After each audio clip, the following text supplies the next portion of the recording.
Le Fonds du 11 janvier et la Fondation de France présentent Esprit critique, es-tu là ? Une série de podcasts originaux réalisés par Écran Sonore, 8e épisode. Plaidoyer pour une éducation aux médias. Second volet, avec l'association Entre les lignes. Au micro, Alexandre Hérault. Ce qu'on retiendra de cette journée, c'est d'abord la foule immense, unie, parfois émue et parfois joyeusement bruyante. La spontanéité d'une foule anonyme, le peuple de France dans toute sa diversité s'est levé aujourd'hui. Racisme, préjugés, théorie du complot, antisémitisme, éducation aux médias, laïcité. Est-ce qu'il ne faudrait pas qu'on fasse quelque chose ensemble ?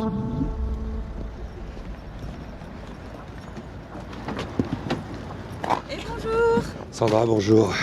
Enchantée.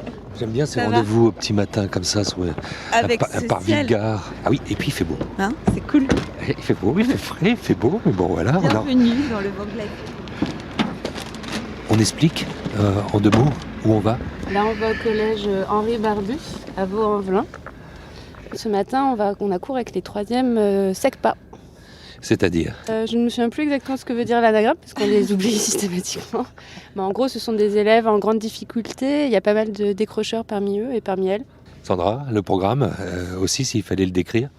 Donc ce matin, atelier caricature avec cette classe dont parlait Delphine. Et cet après-midi, les 3B, qui est une classe assez délicieuse. Et ce sera un atelier a priori sur les fausses infos. En route.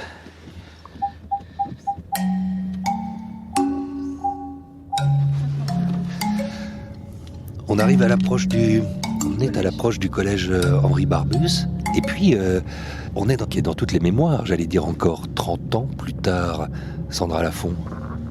Bah oui, ici, c'est le Mas du Taureau. Donc c'est les premières émeutes, entre guillemets, qu'il y a eu dans les quartiers en France. Et c'est donc ici qu'est née la politique de la ville, à Vaux-en-Velin.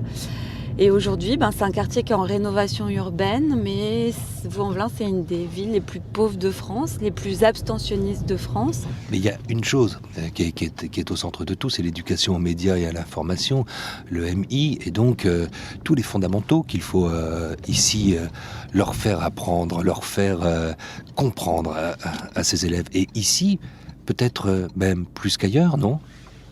Non, pas plus qu'ailleurs. Vraiment pas. Les réflexes qu'ont et les réflexions qu'ont les élèves, c'est vraiment ce qu'on entend partout, qu'on soit dans un établissement prisé du centre-ville ou ici à Vaux-en-Velin. Par contre, moi, ce qui me marque dans des quartiers comme Vaux-en-Velin, c'est que les élèves ont des bribes d'informations, mais ils sont vraiment concernés par la société qu'il y a autour d'eux. Les sujets les indignes, les touchent, ils sont au courant. Et ça, c'est pas le cas partout. Donc voilà. Et là, on arrive à Barbus, donc, et c'est un collège assez exceptionnel, avec une équipe pédagogique assez remarquable, des profs qui vraiment se battent pour leurs élèves. Et pour nous, c'était important d'être dans un établissement avec une équipe pédagogique comme ça. Il faut ouvrir cette porte. Et les élèves ici, tu sens qu'ils sont très sensibles au discours que les médias ont sur eux. C'est une des premières réflexions qu'ils nous ont faites quand on est arrivé, c'est quand on leur disait « mais et Vaux-en-Velin dans les médias ?» Ils disaient « ah non mais madame, c'est vraiment horrible ce qu'on dit sur nous, on a vraiment l'impression d'être des gros nuls. » Donc on a vraiment l'intention de travailler là-dessus aussi, et eux qui travaillent sur leur vision de leur ville pour essayer de se la réapproprier. Et au moment où les portes du collège Henri Barbus s'ouvrent, on se dit, ça fait 10 ans, Sandra Lafont, que cette idée est née. Ça fait donc 10 ans qu'Entre les lignes existe, et ça vous pose, comme association, un peu parmi les précurseurs. Eh ben ouais. Je sais pas pourquoi, on a eu cette idée-là il y a 10 ans. Comment ça, je ne sais pas pourquoi. Si, je sais pourquoi. Seulement, le contexte a tellement changé en 10 ans que c'est plus du tout pour les mêmes raisons qu'on fait ça aujourd'hui. Si, le point de départ, c'est quand même de dire que si on veut une presse de qualité, il faut des lecteurs exigeants qui demandent une information et une presse de qualité. Donc ça, c'était le point de départ. Et ça, il reste totalement valable. C'est-à-dire que voilà, on est dans un contexte de crise de la presse Et nous, effectivement, que ce soit à l'AFP ou au Monde, on défend vraiment une certaine idée de la presse et aussi la notion que l'information, elle a un coût. Et que c'est important, je pense, de donner le goût de l'information aux jeunes et l'envie de consommer une presse de qualité. Donc ça, c'est le point de départ éternel et je pense qu'il... voilà. Mais aujourd'hui, il y a tous les problèmes de fausses informations, de la circulation des fausses informations, de la viralité, des réseaux sociaux. Et ça, c'est une problématique. Il y a 10 ans, il n'y avait pas du tout. Il y a 10 ans, le problème, c'était les paparazzis et le fait qu'ils lisent la presse people et la pub, quoi. Donc voilà, ça a changé.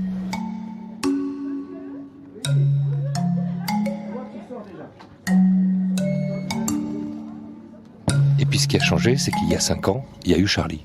Alors ça c'est le vrai point de départ pour la mobilisation des journalistes. C'est-à-dire qu'il y a 10 ans, entre les lignes, c'était une mobilisation d'une poignée de potes, voilà. Et puis il y a eu Charlie, qui a été un vrai traumatisme dans nos rédactions et qui a vraiment suscité l'envie de se mobiliser autour de ces questions, de transmettre les valeurs qu'on défend, la liberté de la presse, la liberté d'expression, voilà. Et là, ça a créé une vraie impulsion, que ce soit à l'AFP ou en parallèle au Monde. Au Monde, c'est sûr, voilà. C'est ça qui a tout déclenché. Au Monde, on a commencé à se mobiliser en 2016. On a lancé cette initiative avec mon collègue Alexandre Pouchard. Et c'est vraiment dans un contexte post-Charlie où on s'est dit, aujourd'hui, quand tu es journaliste, tu ne peux pas te permettre de continuer à t'adresser que à tes lecteurs, bien tranquillement et bien confortablement. Il y a une urgence. On considère encore aujourd'hui qu'il y a une urgence à venir dans les classes et à prendre nos responsabilités de journalistes et à, expliquer ce qu'on fait pour arrêter pour que les gens en général, donc nous on s'adresse essentiellement aux élèves aujourd'hui, mais aussi à toutes les catégories de la population, puissent placer leur confiance dans des médias fiables et en tout cas n'aient plus cette défiance a priori envers les médias. Pas pour nous protéger, mais pour qu'eux puissent avoir accès à une info fiable. Et puis surtout pour qu'ils soient armés, en fait, pour faire face à toute cette actualité qui déborde de partout et dont la plupart rentrent en contact à travers les réseaux sociaux et pas du tout à travers les médias. Et c'est notre responsabilité de leur expliquer comment s'informer, comme le feraient des journalistes, en fait, tout simplement. Et là, il faut rester à l'heure. Et on est en train de se mettre en retard. On y va ? Allez, go! C'est parti pour la salle des temps. Bonjour. Qui est Jonas ? Mathias, c'est-à-dire un prof d'histoire géo du collège Henri Barbus. Et puis, ce que Mathias ne dit pas, c'est quoi cette sonnette ? Ça, c'est la chanson pour dire que le cours est terminé. C'est la sonnette du collège, quoi. La sonnerie. Ouais,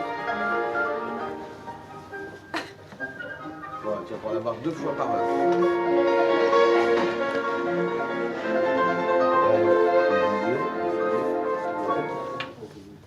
Mathias, c'est une sonnette disruptive. Et du coup, les élèves ici qui sortent d'un quartier qui est très parfois stigmatisé et que vous connaissez bien puisque vous êtes ancrés dans cette réalité-là. Puis ça fait 4 ans que vous accueillez les programmes ici d'éducation aux médias et à l'information, tenus par Entre les lignes. Vous avez envie de le présenter comment, ce quartier ? Je sais pas si le prof est le plus habilité à le présenter, mais j'ai envie de le présenter assez normalement en fait, comme le quartier d'une grande ville qui s'appelle le Grand Lyon maintenant, et dans lequel en fait il y a tout y est possible comme dans tous les quartiers. Voilà. Après c'est un quartier qui change d'un point de vue de sa forme, de son urbanisme, etc. Il change pas forcément d'un point de vue de sa population. Par contre c'est un quartier que je qualifierais de très accueillant, en fait, voilà. Sur le fait que les gens se parlent, que les gens se disent bonjour, que les gens... on se sent pas anonyme dans ce quartier, voilà. Même si je n'y vis pas et que je ne fais qu'y travailler depuis plus de 13 ans, voilà. Et puis qu'il y a 4 ans, quand arrive l'éducation aux médias, et puis ici, qu'il faut renforcer, et ici, Entre les lignes qui s'installe, et qui apprend aux élèves à décrypter cette information, à se méfier un peu de tout, et c'est pas mal.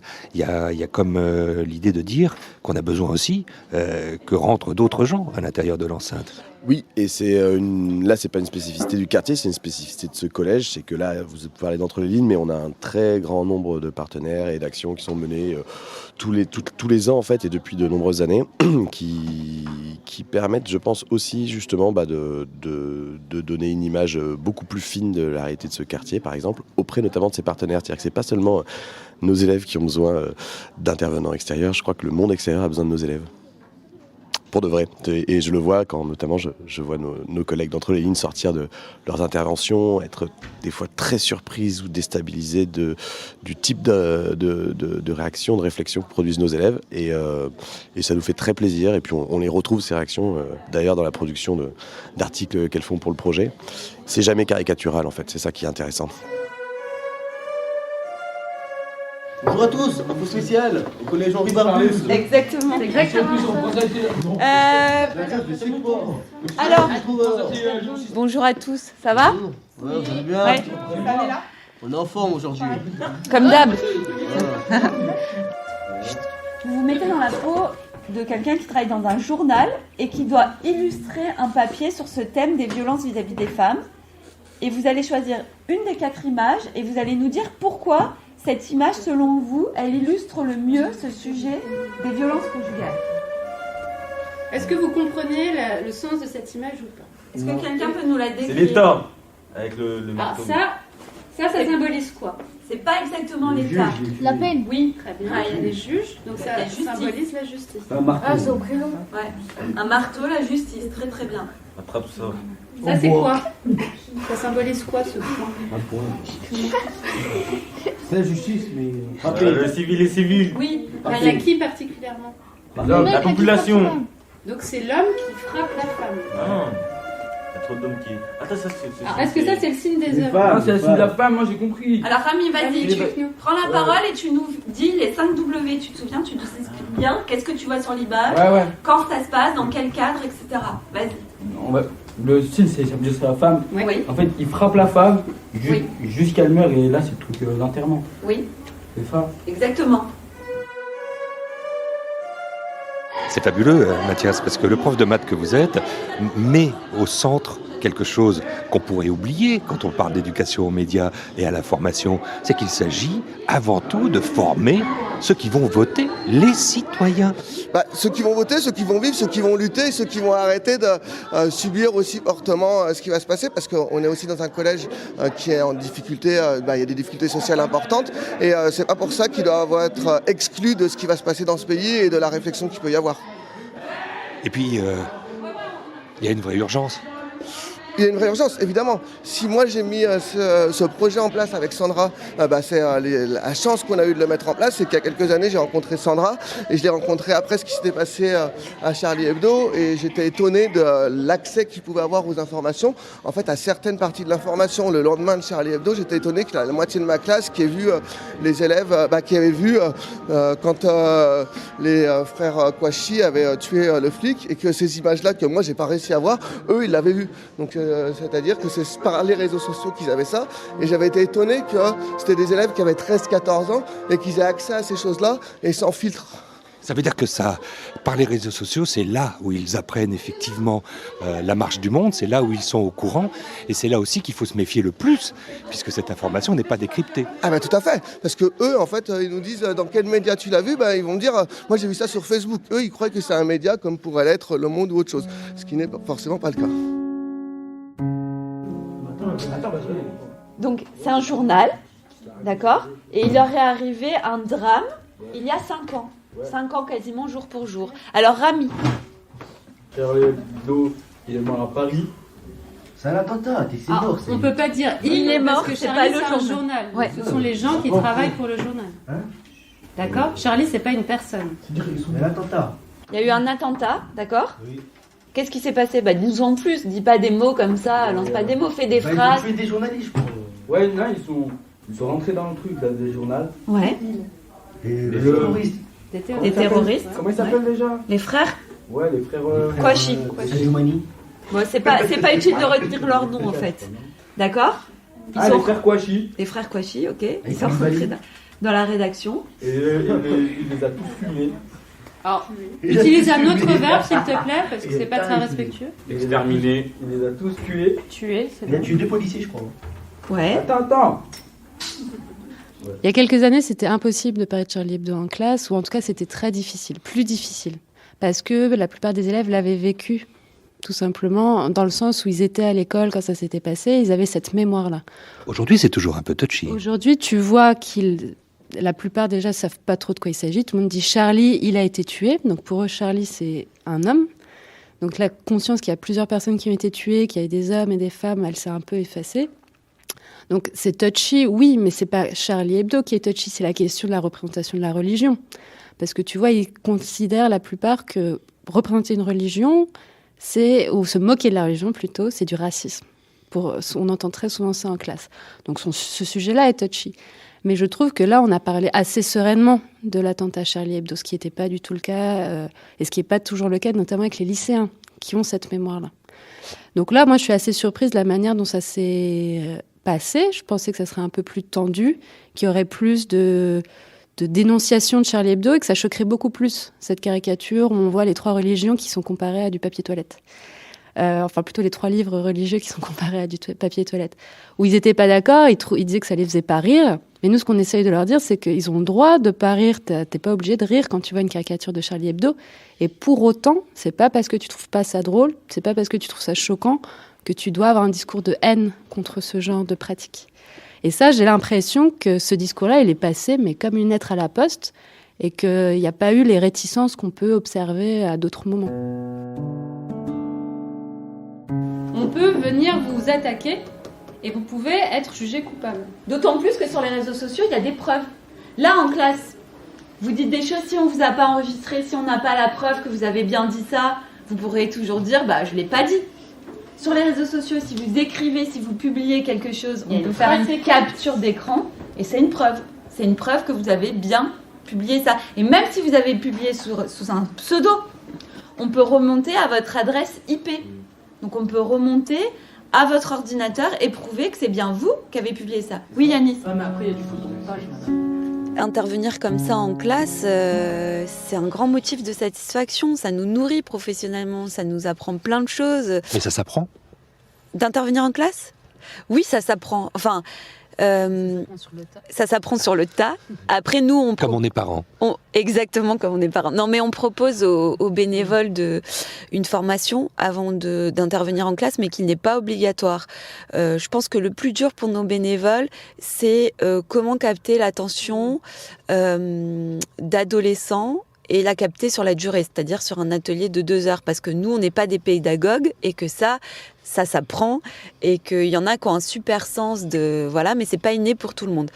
Après, tout ce qui est les thématiques du journalisme, du décryptage des médias, là, je pense que pour tous nos bénévoles, c'est des sujets avec lesquels ils sont super à l'aise, sur lesquels chacun peut mobiliser ses expériences de terrain, les exemples concrets auxquels il a été confronté, Mais cette expérience, elle n'est pas que pour donner. Elle nous nourrit aussi, elle nous apprend beaucoup de comment on doit faire du journalisme aujourd'hui. Il faut aussi qu'on soit à l'écoute de ce que les jeunes, mais aussi les moins jeunes, puisque maintenant on s'adresse à des adultes, nous disent. Qu'est-ce qui nous renvoie comme image de nous, comme critique de ce qu'on fait. Mais il faut rester modeste en même temps. C'est des petites graines qu'on sème. Voilà. Moi, j'ai une information qui est un peu plus concernante pour la société. Alors, Isaïa, ton vous avez vu dans le désert Quel désert Je sais pas. Du Maroc. C'est mal. Dans un désert, en fait, il y a des gens, ils vont tuer 1000 chameaux parce qu'ils boivent beaucoup d'eau. Ah, tu confonds. C'est pas dans le désert. C'est où? C'est où? C'est en Australie. Mais oui. Ah bon? C'est en Australie. Alors on se dit, qu'est-ce qu'un chameau fait en Australie? Ouais, c'est vrai. Ouais, c'est ce que j'allais dire. Les chameaux, c'est dans le désert. Ouais. Mais en fait, vu qu'il y a eu de la colonisation en Australie, en fait, à un moment donné, ils ont amené des chameaux en Australie et il se trouve que les chameaux se sont plus en Australie et se sont reproduits. À partir de quel moment on se dit, Sandra Lafont, tiens, tout ça n'est pas perdu et au contraire, on a réussi quelque chose? Là, quand tu vois leurs dessins, c'est génial, quoi. Déjà, il y a les garçons qui se mettent à dénoncer les violences conjugales en faisant des dessins absolument so Charlie, j'ai envie de dire. Très trash, mais du coup très très fort. Quand tu vois un Ryan qui dénonce les violences contre les journalistes, là tu dis c'est un sujet hyper subtil, donc il a capté, peut-être il a voulu aussi nous faire plaisir, mais pas que. Enfin voilà, je pense qu'il a vraiment pris conscience aujourd'hui en parlant de Charlie que c'était pas drôle et que c'était un vrai sujet en fait. Voilà, la liberté d'informer.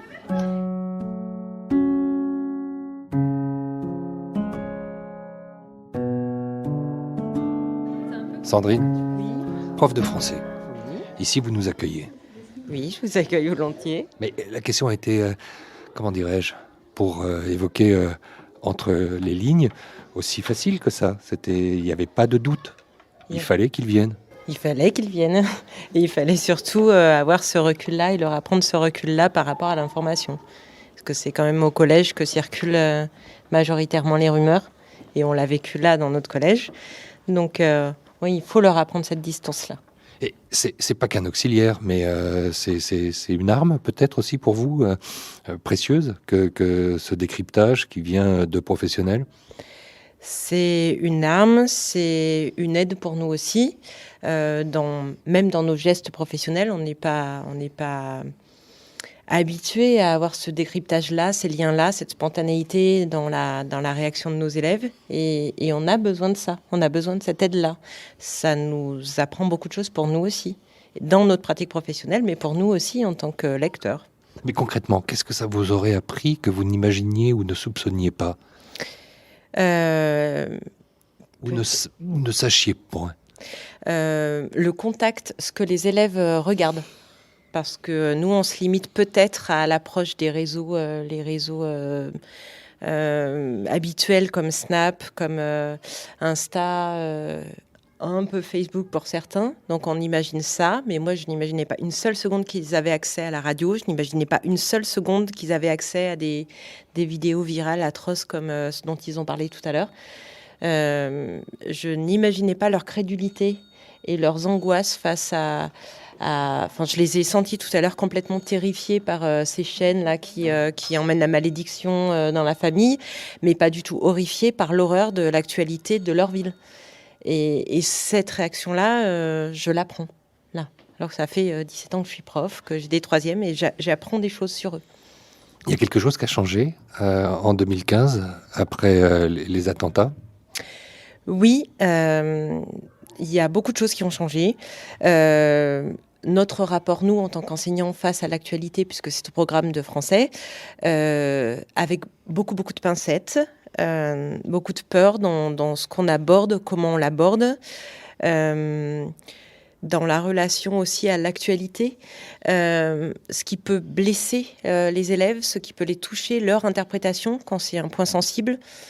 Beaucoup de précautions, beaucoup plus de précautions encore. Et le créneau entre les lignes, c'est évidemment d'éveiller et de raffermir l'esprit critique, le susciter le plus possible. C'est aussi celui de l'école. Alors, grâce à vous, ça le devient encore plus, parce que là, on est à 5 heures d'intervention. Et moi, j'ai des rituels en début d'heure, et des rituels qui sont, par exemple, si je donne un exemple, un proverbe français un peu résistant, et on est sur la négociation de sens. Donc, c'est une activité que je fais depuis des années. La négociation de sens. Ouais, la négociation d'un sens implicite, d'un proverbe. Voilà. Par exemple, si je donne l'exemple, le dernier, c'était l'argent n'a pas d'odeur. Et je leur donne donc chacun négocie et puis on construit le sens. Et à ce moment-là, quand je leur donne la réponse que moi j'ai trouvée, ils me demandent mes sources. Ah, vous l'avez bien. Eh ben oui, merci beaucoup. J'ai demandé des heures sup grâce à vous.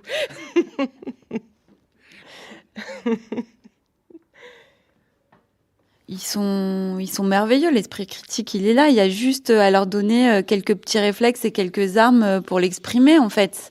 En fait, on fait rien d'autre que juste mettre un peu d'ordre dans leur esprit. Et après, roule ma poule, hein.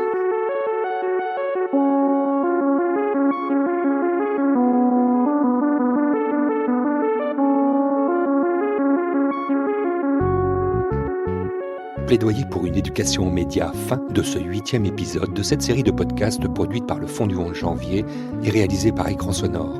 Remerciements à Sandra Lafont et Delphine Roucotte de l'association Entre les lignes, en résidence au collège Henri Barbus de Vaux-en-Velin qui nous a accueillis. Merci aussi à tous les élèves et professeurs ayant partagé cet atelier. Esprit critique es-tu là ? Direction éditoriale, Anne Lescaut, habillage sonore, OH, communication, agence RUP, montage et mixage, Benoît Artaud, au micro, Alexandre Hérault. Si vous avez liké, partagez ce podcast, hébergé par Aosha et présent sur toutes les plateformes de podcast et agrégateurs. Et n'hésitez pas à visiter le site de l'association Entre les lignes, médias. Et en attendant, bel été sonore à toutes et tous, et retrouvez toutes les semaines de l'été 2 podcasts de la collection en nouvelle diffusion.